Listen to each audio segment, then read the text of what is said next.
For today's videos mga sir, ito may ni-repair tayo na 50 inches. Ang issue niyan is on and off. Ibali na pa-repair na pala yan nila sa ibang technician. Ang ginawa dyan is nilagyan ng capacitor na malaki. 450 isang piraso ang nilagay niya for 450 volts. Ayan oh. 450 volts. Yan ang nilagay niya.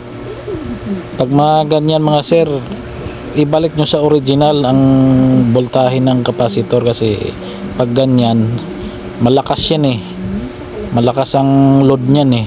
Pag ganyan eh, sisibakin talaga ang backlight niyan pag ganyan ang kalaki ang nilalagay.